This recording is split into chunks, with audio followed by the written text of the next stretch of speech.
Nos damos las gracias porque cada domingo, Señor, vemos rostros nuevos de hermanos viejos, Señor, no por su edad, sino porque hermanos que nos han acompañado en esta tu obra durante tantos años, Señor. Gracias, Padre, por los que están por primera vez en este último tiempo, Señor, aquí en la iglesia, pero gracias también por aquellos que han venido y han resuelto regresar, Señor, y que tú has ido protegiendo, Señor, a fin de que, confiando en ti, Señor, pues se han librado de la pandemia y las consecuencias de ella. Gracias, Padre, porque tú eres tan condescendiente, tan bueno con nosotros, Señor. Has permitido que tu iglesia permanezca, Señor, a través de esta prueba, Señor, que ha sido mandada al mundo entero, Señor. Y así también, Señor, sabemos que será cuando próximamente, Señor, ya no parece que falta mucho.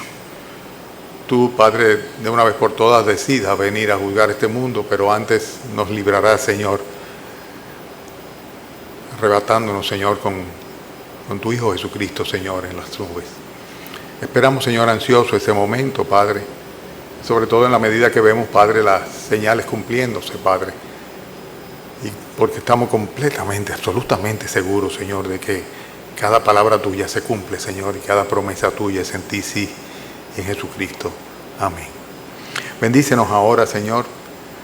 Concédenos a todos, Señor, incluyendo al predicador, apropiarse de estas verdades, Señor, de estas enseñanzas que se derivan del pasaje hermoso, Señor, en el que tú manifiestas tu poder una vez más. Y te damos gracias, Padre, por esta oportunidad que tenemos de estar aquí juntos en armonía, Señor, en amor, y con tu palabra y tu Santo Espíritu moviéndose, Señor, me lo imagino como el huerto del Edén en medio de nosotros. En el nombre de Cristo te damos gracias. Amén. Pueden sentarse, hermanos. Para mí es un texto preciosísimo, preciosísimo. Es Mateo capítulo 14, desde el versículo 22 en adelante. Mateo 14, 22 en adelante. Ustedes se recuerdan cuál es el contexto. El Señor Jesucristo acababa de hacer un tremendo milagro. Le llamamos tremendo por la magnitud, por el tamaño de ella, alimentando a tal vez cerca de 15 o 20 mil personas, porque hombres solamente eran 5,000. Y esto lo hizo partiendo de 5 panes y unos cuantos pececillos que un muchacho tenía y que sencillamente lo dispuso para que el Señor lo utilizara. Y en las manos del Señor se multiplicó al punto tal de que recogieron 12 canastas llenas, ¿verdad? Luego que todos habían comido abundantemente. Bueno, el próximo paso era muy lógico, ¿no? El próximo paso en términos humanos era pues que proclamaran a Jesucristo como el Salvador, el Mesías, el Redentor, el Rey de Israel. Bueno, barriga llena, ¿verdad? No habría más que esperar, sobre todo para una nación que durante tantos siglos había esperado que el Señor viniera, el Mesías de Cristo, el Cristo de Dios viniera a redimirle de su condición, bajo yugos, bajo esclavitud, bajo diferentes situaciones en las cuales se habían encontrado desde la época de Jeremías en adelante. Pero en fin, el hecho es que el Señor Jesucristo, ¿qué es lo que hace? Él simplemente se retira aparte. Luego que hace el milagro, luego que despide a la multitud, ¿verdad? Pues sencillamente le dice a los discípulos que regresen en dirección hacia Cafarnaúm o Betsaida. Y entonces, o sea, estamos hablando de cruzar de un lado a otro el mar de Genesaret, o sea, el mar de Galilea. Y en consecuencia, entonces, pues, el Señor Jesucristo, pues, le pide a los discípulos que se vayan adelante, pero Él se va aparte, se va a un lugar solo, donde no hubiera más nadie. Pero estamos hablando ya cuando caía la noche, al final de la noche. Les voy a pedir a los que no tienen la mascarilla que por favor se la pongan, porque es parte de lo que nos obligan a hacer, ¿verdad? Y por consideración a los que están cerca también. Excúsenme, pero ahora mismo cuando entrábamos, Mari, mi esposa, pues besó las manos de nuestra hermana Josefina, ¿no? E inmediatamente yo saqué mi alcoholcito y le eché en las manos de Josefina, porque tenemos que guardarnos el uno al otro. Así que perdónenme, no se trata de pánico, ni mucho menos. El hermano Ryder, que es muy valiente y es médico, dice, es que hay un pánico. Digo, bueno, pero vamos a hacer lo que tenemos que hacer. Vamos a obedecer lo que nos mandan. Así que gracias por su consideración. Bien, y los que la tienen por debajo de la nariz, pues súbansela hasta la nariz, ¿verdad? No, no es el caso. Gracias, hermanos. Bien, vuelvo a mi tema, porque fue que me distraje brevemente. Entonces estamos en ese contexto cuando llegamos al capítulo 14, versículo 13. ¿Lo tienen? Mateo 14:13. Oyéndolo Jesús se apartó de allí en una barca a un lugar desierto y apartado. Perdón, excúsenme. Versículo 22. Esto es el pasaje del 13 al 21, es la multiplicación de los panes y los peces. Versículo 22, es después de eso, ¿verdad? ¿Lo tienen? Enseguida Jesús hizo a sus discípulos entrar en la barca e ir delante de él a la otra ribera, entre tanto que él despedía a la multitud. Despedida la multitud, subió al monte a orar aparte, y cuando llegó la noche estaba allí solo. Y ya la barca estaba en medio del mar azotada por las olas, porque el viento era contrario. Mas a la cuarta vigilia de la noche, Jesús vino a ellos andando sobre el mar, y los discípulos, viéndole andar sobre el mar, se turbaron diciendo: ¡un fantasma! Y dieron voces de miedo. Pero enseguida Jesús les habló diciendo: tened ánimo, yo soy, no temáis. Entonces le respondió Pedro y dijo: Señor, si eres tú, manda que yo vaya a ti sobre las aguas. Y él dijo: ven. Y descendiendo Pedro de la barca, andaba sobre las aguas para ir a Jesús. Pero al ver el fuerte viento tuvo miedo, y comenzando a hundirse dio voces diciendo: Señor, sálvame. Al momento Jesús, extendiendo la mano, asió de él y le dijo: hombre de poca fe, ¿por qué dudaste? Y cuando ellos subieron en la barca, se calmó el viento. Entonces los que estaban en la barca vinieron y le adoraron diciendo: verdaderamente eres Hijo de Dios. Es un pasaje precioso, maravilloso, en su totalidad, en una cantidad de detalles que tiene, y sobre todo por lo útil que es para las circunstancias en las cuales nosotros también nos encontramos en alguna ocasión de nuestra vida caminando sobre las aguas. Caminar sobre las aguas es una expresión muy significativa. O sea, cuando una gente dice estoy caminando sobre agua, lo que está diciendo es en cualquier momento me puedo ir de cabeza, me puedo hundir, ¿verdad? Pero plantea esta expresión una imposibilidad total. Porque si bien una persona puede, los faquires lo hacen, ¿no? Pues caminar sobre llamas de fuego, puede caminar sobre púas, sobre diferentes elementos que son punzantes o cortantes o abrasivos, pero sin embargo caminar sobre las aguas nadie puede hacerlo. Nadie ha podido hacerlo. Nadie absolutamente. Lo hacía el Señor Jesucristo porque Él era Dios. Él podía caminar por las aguas, por las nubes y por donde quisiera caminar. Pero realmente el caso impresionante es que el Señor permitió que Pedro también lo hiciera. Y esto es interesante, sobre todo porque cuando se habla de mares o caminar sobre las aguas, por lo general en las Escrituras, el mar es un símbolo del mundo, de multitud de personas. Y caminar sobre las aguas no es otra cosa que una expresión que habla de estar en una situación en la cual el mar, en este caso un mar embravecido completamente, está revuelto, es similar a un mundo que es agreste, que es peligroso y que es atemorizante. Y eso era lo que ellos estaban experimentando. Estaban experimentando temor, peligro, estaban en una situación en que realmente sus vidas estaban bajo riesgo. O sea que nosotros vemos que si usamos la expresión caminar sobre las aguas, o decimos he caminado sobre las aguas, lo que estamos diciendo ciertamente en forma metafórica es que hemos salido airosos de una situación en la cual estábamos bajo problemas, bajo tensiones, bajo riesgos grandes, posiblemente inclusive de muerte. Todo esto, lógicamente, de este lado de la eternidad, mientras estamos en la vida. Nos vamos a encontrar en diferentes situaciones y ustedes saben que, como decía la semana pasada, el pasaje era muy apropiado para mí y otra vez lo es nuevamente. Nos encontramos en diferentes situaciones en las cuales pues, vemos un peligro que podría ser un peligro circunstancial, pero también podría ser un peligro mayor. Y en cualquiera de los casos, como en este caso que estaban los discípulos en un bote, entre las 3 y las 6 de la madrugada, en medio del mar, bajo una tormenta fuerte, a punto de zozobrar. O sea, realmente estaban pasando por una situación muy crítica, pero terminaron, en el caso de Pedro en particular, siguiendo al Señor, caminando sobre las aguas. Entonces, vamos a ver qué pasó con Pedro. ¿Qué pasó con Pedro que él pudo caminar sobre las aguas? De manera de que nosotros podamos hacer exactamente lo mismo que hizo Pedro cuando nos encontremos en medio de aguas turbulentas. Yo le decía al hermano Sebas que al final cantásemos aquel himno que se llama, ¿cómo es? Maestro, se encrespan las aguas, ¿verdad? Pero hay otro muy bonito también que cantaba nuestro hermano Ramón, con frecuencia acá, que también habla de esa situación, situaciones en las cuales nos encontramos prácticamente bajo un peligro inminente y sin embargo el Señor viene a nuestro rescate. Entonces, lo primero que yo quiero, bajo siempre el estribillo de para caminar sobre las aguas, que fue lo que hizo Pedro. Pedro caminó sobre las aguas en una situación de peligro.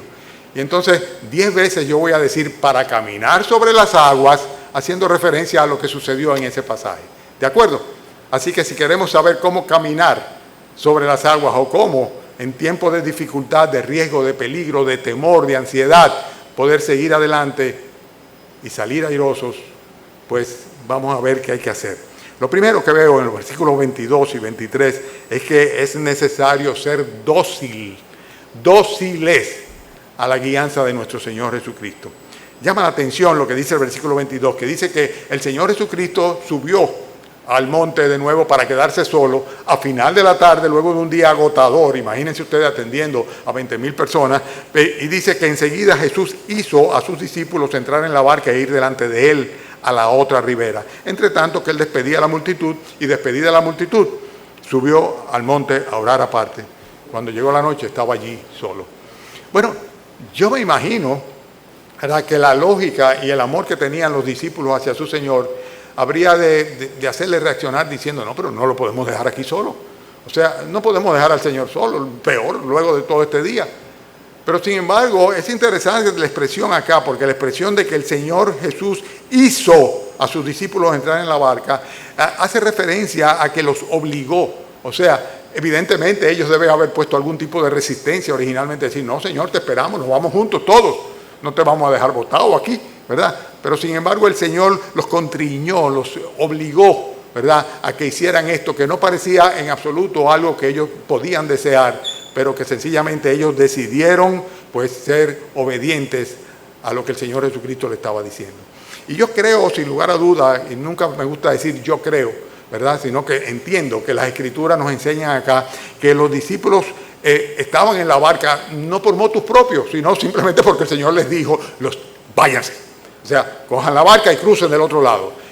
Y este evangelio, esta parte del evangelio es también tratado por otros evangelistas, ¿verdad? Y solamente lo que tiene que ver con el apóstol Pedro aparece en Mateo nada más, ¿verdad? Pero el episodio en el cual pues entran en la barca, el Señor les indica que vayan a la otra ribera y el Señor se queda solo y luego va caminando sobre las aguas, pues está en los demás evangelios por igual. El hecho es que si nosotros ciertamente queremos caminar sobre las aguas, tenemos que estar donde el Señor nos coloque. O sea, tenemos que hacer lo que Él nos dice, o sea, tenemos que obedecer pura y simplemente, debemos ser dóciles a la guianza del Señor. Si el Señor dice por aquí, pues sencillamente por aquí. Si el Señor dice váyanse, váyanse. No luce lógico, no es lo que quisiéramos, ¿verdad? No queremos de ninguna manera despegarnos del Señor, ni dejarlo en la tierra, ni queremos montarnos a esta hora de la noche en esa barca, ¿verdad? Pero sencillamente tenemos que hacerlo. Así que el primer punto es que para caminar sobre las aguas, como llegó Pedro a hacerlo, es necesario que nosotros seamos dóciles a la guianza de nuestro Señor Jesucristo. Tenemos la palabra de Dios y cuando la Biblia dice algo, nosotros lo que tenemos que hacer, lo que la Biblia dice, pura y simplemente, tenemos que ser dóciles. Si queremos pasar de esta vida a la eternidad, tenemos que ser dóciles al mensaje del Señor Jesucristo que nos ordena a arrepentirnos de todo corazón y a invocar su nombre recibiéndole como nuestro Dios, Señor y Salvador. Si no lo hacemos, si no somos dóciles, si queremos por otra manera llegar a la eternidad, pues sencillamente terminaremos en la condenación eterna. Segundo punto. Si queremos caminar sobre las aguas, es necesario estar en la barca correcta y en el momento oportuno. Seguramente había muchas barcas. La mayoría de ellas seguramente estarían ya a esa hora de la madrugada, estarían en puerto o en la playa o en la orilla, ¿verdad? Pero había una barca que estaba en el medio del mar, una barca. Solamente el que estuviera en esa barca tenía la posibilidad de caminar sobre las aguas. Pedro era uno de ellos, ¿verdad?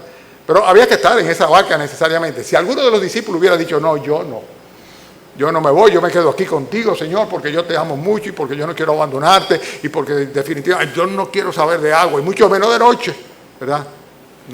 Si Pedro hubiera dicho eso, jamás hubiera caminado sobre las aguas. Pero sin embargo, el mar habría de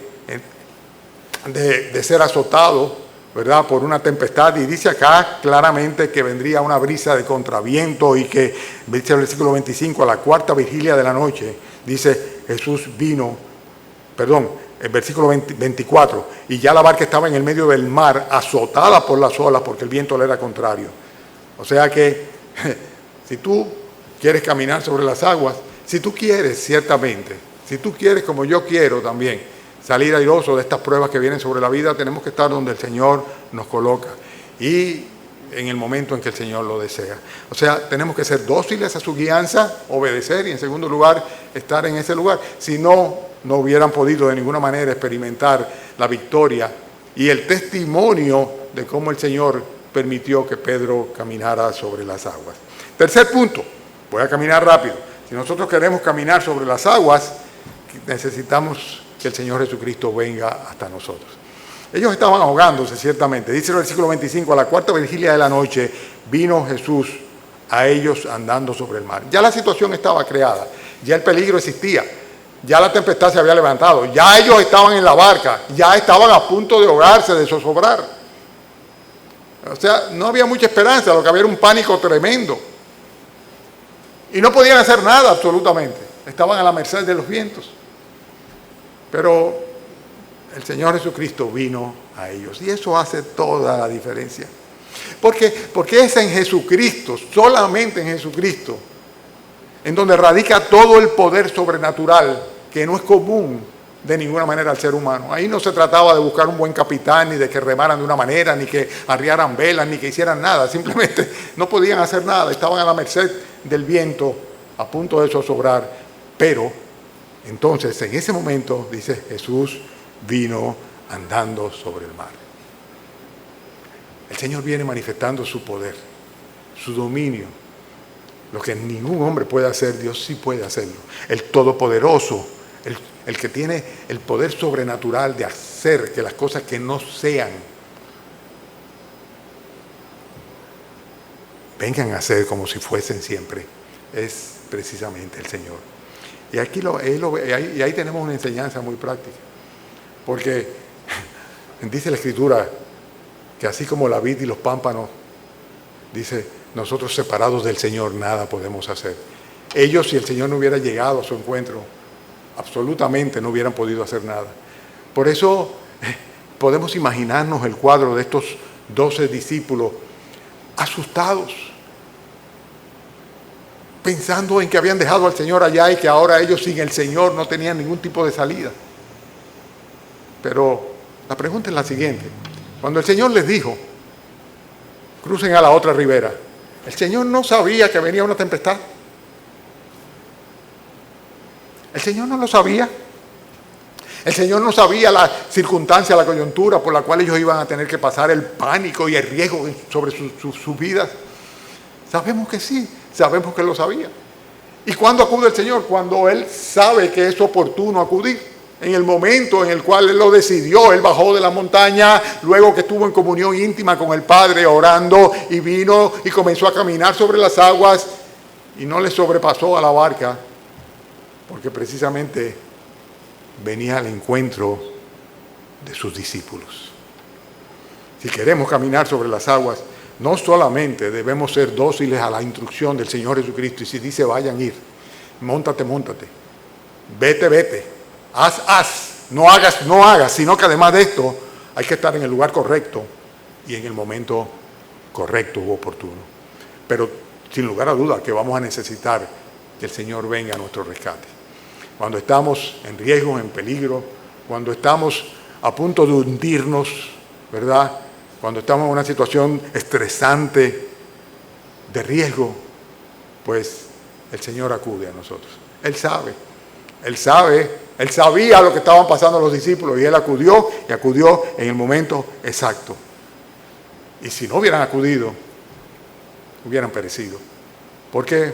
Porque separado de Él, absolutamente nada podemos hacer. Si Cristo no está en tu corazón, si Cristo no ha acudido a ti, si todavía tú no sabes, no tienes la certeza de que Jesús está morando en tu corazón, ha perdonado tus pecados, porque ha venido a tu encuentro. La Biblia dice que no es que nosotros vamos a Él, sino que Él viene a nosotros, porque Él nos amó primero antes de que nosotros tuviésemos la capacidad de amarles a Él. Pues entonces solamente te queda una cosa por hacer: decirle, Señor, sálvanos que perecemos, para que el Señor acuda a tu encuentro. Yo me imagino los gritos y el temor y las oraciones en silencio concomitantemente con el bamboleo. No hay que ser muy especulativo para eso. Una barca en medio de un mar agitado. Todo lo que estaba pasando por las mentes, los corazones y la ansiedad que tenían esos discípulos. ¿Cómo habrán clamado a Dios? Y entonces el Señor viene sobre ellos andando sobre el mar. No que vino en otra barca, ni mucho menos, manifestando su soberanía, su poder sobre la naturaleza. Cuarto punto, para poder caminar sobre las aguas, no es necesario tener un coraje, una espiritualidad o una, vamos a llamarle una valentía sobrenatural. No es necesario. A veces quisiéramos decirle a la gente, vamos, no te acobardes, echa para adelante, ¿verdad? Los hombres somos débiles, todos. Algunos los disimulan más, otros los disimulan menos. Algunos caen inclusive en la hipocresía. Pero de alguna manera u otra tenemos que reconocer nuestra debilidad porque somos débiles. Y para esto, para que nosotros podamos caminar sobre las aguas, pasar por encima de las circunstancias difíciles y de riesgo que tenemos en la vida, por las pruebas que el Señor permite que pasemos con el propósito de fortalecer nuestra fe, pues no necesitamos ser superhombres. No necesitamos de ninguna manera tener un carácter, un coraje, una valentía sobrenatural. Es que no es eso ciertamente de lo que se trata. Fíjense cuál es la reacción de los discípulos, versículo 26. Cuando los discípulos le vieron andar sobre el mar, cuando vieron al Señor andar sobre el mar, que venía hacia ellos, ¿ok? Dice, se turbaron diciendo, ¡un fantasma! ¿Y qué dice luego? Versículo 26. Dice, ¿y dieron qué? ¿Y dieron qué? Voces de miedo. En otras palabras, ¡ah! Digo, esas son las voces de miedo, ¿verdad? ¿Alguien quiere hacer un ensayo de una voz de miedo por ahí? Entre ustedes. Yo. ¡Oye, mi madre! Yo no creo que ninguno de los 12 tenía un super coraje que dijo, no, aquí no va a pasar nada, ¿verdad? No, eso no importa, ¿verdad? Y cuando vieron al Señor Jesucristo, dice, ahí viene el Señor ya. Yo lo estaba esperando. No, al contrario. Dice que dieron gritos de miedo, voces de miedo, porque el miedo es parte de nuestra naturaleza pecaminosa. No es lo que debería de ser. La fe echa fuera el miedo, el temor, pero es parte de nuestra naturaleza pecaminosa. Y los discípulos estaban en la carne como nosotros estamos en la carne. No deberíamos tener miedo, pero nos da miedo. Y circunstancias que no comprendemos, como la de ellos, estaban viendo una visión, un espíritu. Y sencillamente dijeron, ¿y qué es esto? Se llenaron de temor y de miedo. El Señor sabe. El Señor sabe ciertamente que no tenemos ningún coraje, ningún valor, ninguna característica personal que nos haga diferente al resto de los seres humanos. Y cuando estamos en circunstancias difíciles, pues es natural que emerja esa aprensión, ese temor.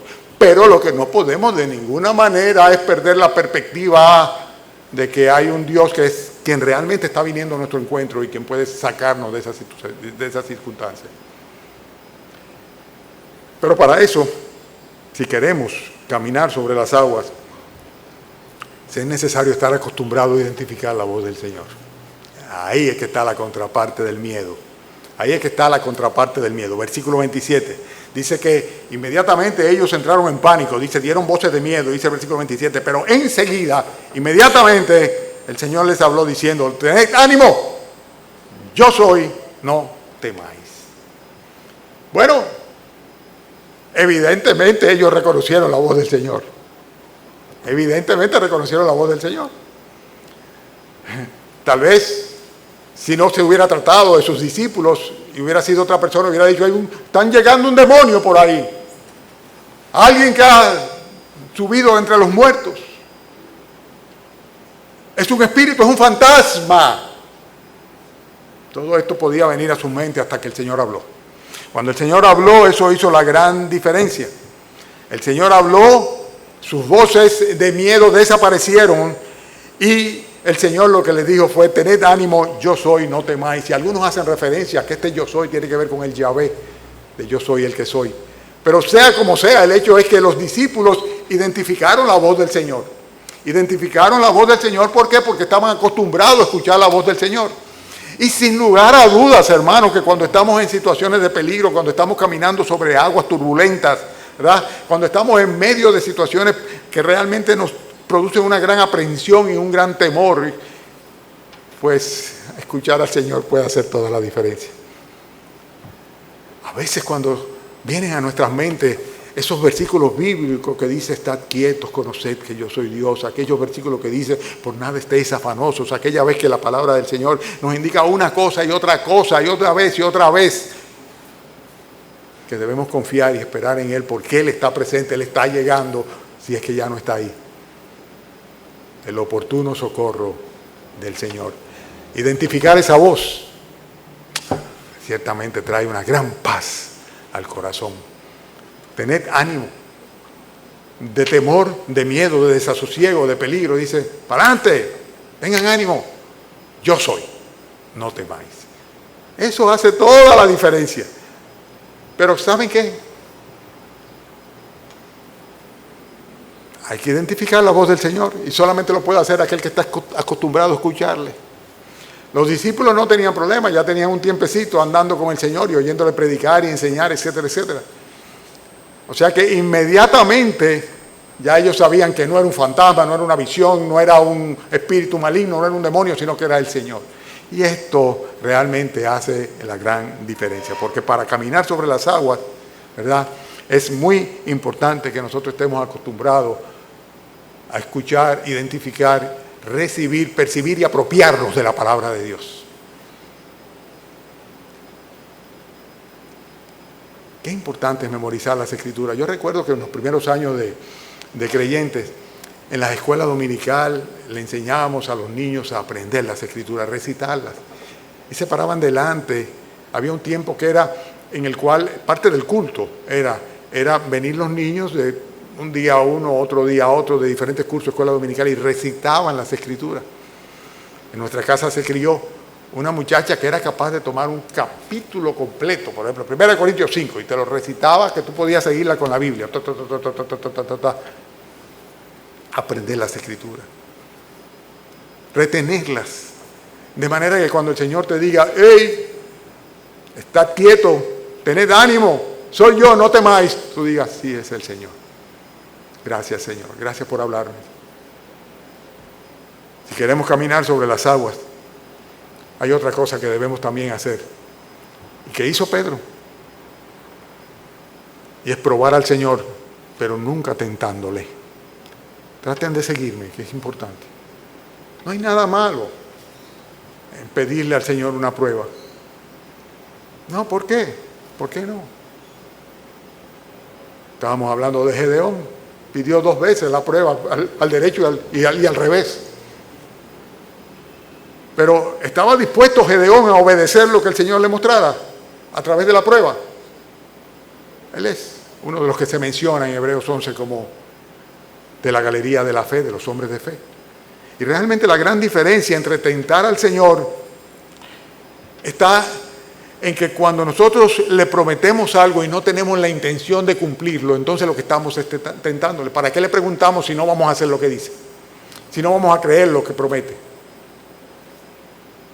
Y aquí Pedro toma la iniciativa y dice el versículo 28, entonces le respondió Pedro y dijo: Señor, si eres tú, manda que yo vaya a ti sobre las aguas. Señores, estamos hablando de un mar agitado, turbulento, una barca a punto de zozobrar, gritos por donde quiera, y además de eso una visión de un fantasma. Le dice: Señor, si eres tú, manda. Y la respuesta del Señor es, versículo 29, Él le dijo: ven. Él le dijo: ven. Pedro estaba dispuesto a obedecer al Señor. Sí, estaba dispuesto. Pedro actuó en fe. Pedro respondió al llamado de su Señor. Señor, si eres tú, manda, que yo voy a hacerlo. Y salió Dice el versículo 29 que descendiendo Pedro de la barca andaba sobre las aguas para ir a Jesús. Amén. Amén. ¿Que hay alguna virtud en particular en Pedro? Bueno, era un hombre de fe. Está probado.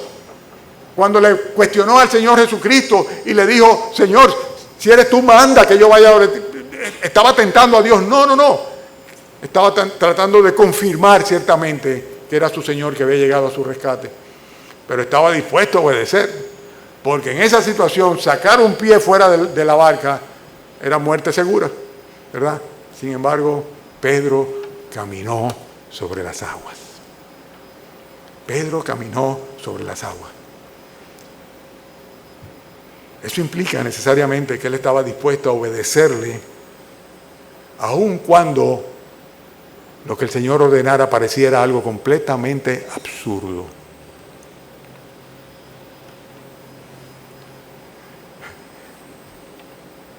Ven, si eres tú, manda que yo vaya caminando a ti sobre las aguas. Ven. Ustedes se imaginan en ese momento que Pedro dijera, no, era solamente para saber si eras tú. ¿Verdad? Pero está bien, yo te creo ya, Señor.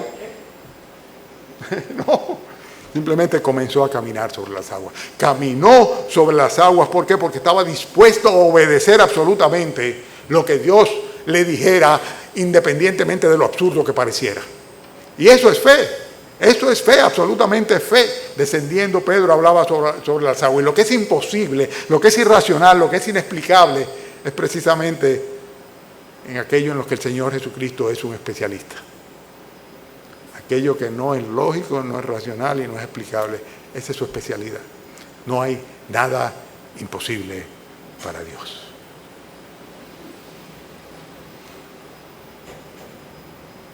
Para caminar sobre las aguas es necesario algo más. No solamente el depositar la fe en el Señor Jesucristo, en lo que Él ordena, en lo que su palabra dice, el responder a su llamado, sino también permanecer en esa fe. Hermanos, esto es importante. Versículo 30. Leo de nuevo desde el 29. Él dijo, ven. Y descendiendo Pedro de la barca andaba sobre las aguas para ir a Jesús. Pero, y ahí está el pero al ver el fuerte viento tuvo miedo. Y comenzando a hundirse, dio voces diciendo, Señor, sálvame. Cuando vio el fuerte viento, tuvo miedo. Y es que si nosotros apartamos nuestra vista y el corazón del Señor, pues hasta el mejor nadador se ahoga. Pedro era un buen nadador. Ustedes recuerdan que ya prácticamente al final de la jornada, junto con el Señor Jesucristo, se quita las ropas y se lanza al mar nadando. Cuando dice, es el Señor el que está en la... Era un hombre de mar, era un marinero. Pero comenzó a hundirse. ¿Y qué hizo? ¿Cuál fue la diferencia? Que dice aquí el texto que en vez de fijar sus ojos en el Señor Jesucristo, fijó sus ojos en las circunstancias. ¡Wow! ¿Y cómo no? Pero es que ya estaba caminando sobre las aguas. Estaba caminando sobre las aguas y entonces ahora es que va a venir con la duda. Y la enseñanza es muy clara, no hay que especular para esto. Y es el hecho de que nunca, absolutamente nunca, va a ser válido el que nosotros reculemos, echemos hacia atrás una vez que nos hemos lanzado a los brazos del Señor. Hermanos, él andaba, dice, pero entonces apartó su vista del Señor. Y si nuestro corazón y nuestra vista se desvían, dice, no tenemos posibilidad de permanecer caminando sobre las aguas. Pero dice el mismo versículo 30 que comenzando a hundirse dio voces. ¿Y qué decía él cuando dio voces? Versículo 30. Comenzando a hundirse dio voces y decía ¿qué? Señor, sálvame. Señor, sálvame. Y en este contexto podemos decir que también nunca es tarde para nosotros clamar al Señor Jesucristo pidiéndole que nos salve. Entonces fíjense cómo se concatenan las cosas. Por un lado, no hay nada malo en que le preguntemos al Señor, si eres tú, pues ordena. Es un acto de fe. Comienza a caminar, es un acto de fe sin lugar a duda. Pero quita los ojos del Señor. Y pone los ojos en la circunstancia. Al poner los ojos en la circunstancia, comienza a verse en una situación de desesperación y ahogo. Y entonces, ¿qué es lo que hace? Lo que tiene que hacer. Decir, Señor, sálvame. Nunca es tarde para clamar al Señor. Nunca es tarde absolutamente para pedirle al Señor Jesucristo perdón. Nunca es tarde para decirle al Señor Jesucristo, ven a mi corazón, salva mi alma, líbrame de estas circunstancias si es necesario. Nunca es tarde. Pero hay que mantener nuestra confianza puesta en Él. En Él. Y a veces tenemos que sencillamente no mirar hacia nuestro alrededor, no mirar el mar embravecido y no mirar el oleaje, porque nuestra fe falla. Gracias al Señor que no depende de nosotros. Y gracias al Señor que aún en esa circunstancia, ¿a quién apela? Al mismo Señor Jesucristo. Cuando estamos en esa situación de peligro, de riesgo, dice, lo que hay que pedir es, Señor, sálvame. Ya estoy terminando, casi, ¿verdad? La conclusión es muy sencilla, versículo 31. Dice que al momento que hizo Jesús, dice, al momento Jesús, no me siguen ustedes con sus Biblias, ¿eh? Sí me siguen con sus Biblias. Dice, sí, bueno, dice, al momento Jesús extendió su mano y lo...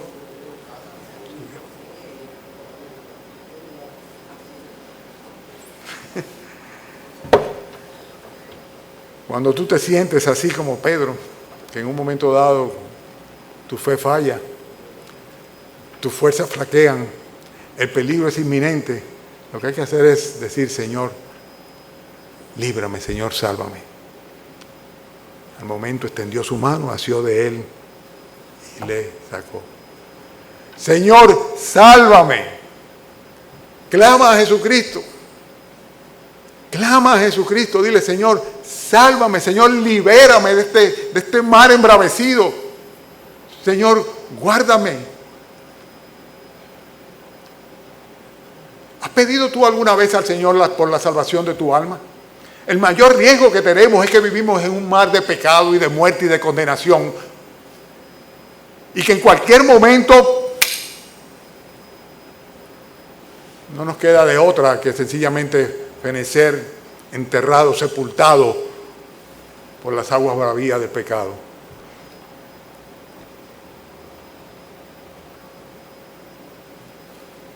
No creas que necesitas una fe súper especial. Lo que tienes es que depositarla en el especial, en el Salvador, en Jesucristo. Es Él quien puede asirte de la mano y decirte, tú eres mío, no temas. Yo te redimí, yo te salvé. Hazlo, si no lo has hecho, hazlo. Porque cuando nosotros estamos caminando sobre las aguas, no es suficiente con comenzar un camino de fe, sino que también es imprescindible que nosotros conservemos una vida de fe. Y es lo que vemos al final, cuando el Señor Jesucristo le dice, al momento que le extiende la mano, dice, asió de él y le dijo, hombre de poca fe, ¿por qué dudaste? Y si estamos con Cristo, y si estamos siguiendo sus instrucciones, y si estamos caminando sobre las aguas, lo que hay que hacer es seguir caminando sobre las aguas, seguir adelante. No podemos volver atrás, no podemos comenzar a ver las circunstancias y dejar que esto sencillamente nos apoque, nos apague o nos desenfoque de quién es aquel que está controlando las circunstancias y que tiene poder sobre ellas. Bueno, hoy tengo que decirme a mí mismo, pastor, predícate a ti mismo. Pastor, predícate a ti mismo. Hermanos, es necesario no solamente clamar al Señor, confiar en Él, recibir de Él su gracia y su misericordia, sino también perseverar viviendo por fe y para fe. Y entonces nosotros podremos esperar confiadamente que pase la tempestad y hacer como hicieron los discípulos después. Las aguas se calmaron, ¿y qué hicieron los discípulos? Dice el versículo 32 que cuando ellos subieron a la barca, se trata de Pedro y Jesús, ¿verdad?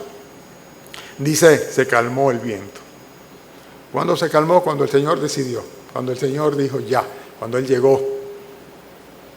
Y dice, entonces, los que estaban en la barca vieron y le adoraron diciendo, verdaderamente eres hijo de Dios.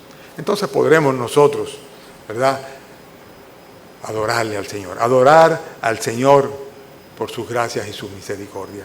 Hermanos, resumo los 10 puntos. En primer lugar, si queremos caminar sobre las aguas, si queremos sobrepasar situaciones tormentosas y salir airosos de ellas, en primer lugar tenemos que seguir siempre las instrucciones de nuestro Señor Jesucristo. Y dice, móntate en el barco, móntate, a la hora que te lo diga y ve donde Él te dice. En segundo lugar, procura estar en la barca correcta y en el momento oportuno. Porque si Pedro no hubiera estado en esa barca, no hubiera caminado jamás sobre las aguas. En tercer lugar, siempre vamos a necesitar que el Señor Jesucristo venga a nuestro auxilio, en nuestro auxilio, cuando estamos en esas situaciones. Por lo tanto, tenemos que clamar a Él. Tenemos que clamar a Él y Él va a venir, aunque tenga que caminar sobre las aguas, antes que nosotros. En cuarto lugar, no pienses que necesitas tener un valor o un coraje particular, una valentía sobrenatural. Pedro y los discípulos se turbaron. Y cuando vieron una visión, ahí fue que entraron en pánico de verdad. Pero sin embargo, el Señor, a pesar de sus voces de miedo, de sus gritos de miedo, el Señor Jesucristo, ya sabiendo todo, venía en su rescate.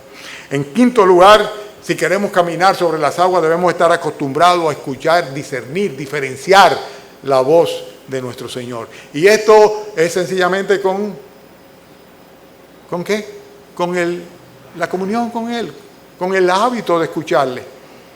Si tu Biblia es algo que tú abres una vez a la semana cuando vienes aquí, tal vez ni la abres siquiera, la dejas cerrada y simplemente oye lo que el pastor dice. Pues, la voz del pastor no es la voz de Dios, no lo es. Él podría ser utilizado por Dios como un transmisor, pero la palabra de Dios, la Biblia sí es la palabra de Dios, sí es la voz de Dios. Tenemos ciertamente que estar acostumbrados a diferenciar los espíritus, a saber lo que viene de Dios, a saber quién nos está hablando y quién nos dirige. Tenemos que tener el discernimiento que el Espíritu Santo nos da a través del conocimiento de la palabra de Dios, para decir, sí, es el Señor que está guiando, que está diciendo, que está hablando. En sexto lugar, para caminar sobre las aguas, tenemos que saber probar a Dios sin tentarle. Y si queremos probar a Dios sin tentarle, solamente tenemos que tener la sincera intención de cumplir aquello que le prometamos a Dios. Señor, si eres tú, manda que yo vaya caminando. Y Pedro salió. Por lo tanto, hay que estar dispuesto a obedecerle, aun cuando parezca algo absurdo, si queremos realmente caminar sobre las aguas. Y si queremos, Señor, salir airosos, tenemos que mantener los ojos en nuestro Señor Jesucristo. No podemos permitir que se nos desvíen, no podemos fijarnos en las circunstancias, sino que tenemos que ponernos con una visión clara del Señor que viene a nuestro rescate. Finalmente tenemos que ser asidos por el Señor Jesucristo, ¿verdad? Tenemos que clamar a Él para que Él nos salve, nos libre. Y después entonces, ¿qué es lo que nos queda? Adorarle, como hicieron los discípulos, adorarle diciéndole, ciertamente tú eres Dios, tú eres el Hijo de Dios. La vida cristiana comienza por fe, pero para ser vivida por fe. Consecuentemente, la mejor oración es orar para que nuestra fe no falte. ¿Por qué dudaste, hombre de poca fe? Gracias, Señor, por tu gracia y tu misericordia. Gracias por tu palabra. Gracias, Señor, por hablarme una vez y otra vez. Gracias, Señor, por ser quien eres, sabio, todopoderoso, Señor. Bueno, misericordioso, Señor.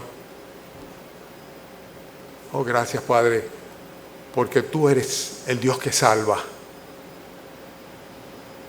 Tú eres el Dios que salva. Gracias, Señor, por tu perdón y por tu misericordia. Y gracias por haberte hecho hombre para acudir al rescate de los hombres, a fin de redimirnos de la sentencia de muerte y condenación eterna en el infierno por causa de mi pecado, del pecado de cada uno de nosotros. Bendícenos en esta mañana, aquí en el templo y más allá, Señor. Te rogamos, Padre, que guardes tu iglesia y que ésta sirva, Señor, para glorificar tu nombre, así como lo hicieron los discípulos al ver las manifestaciones de tu poder. En el nombre de Cristo, de tu Hijo, de nuestro Señor, de nuestro Salvador, de nuestro Dios, de nuestro Redentor, te damos gracias y te pedimos. Amén.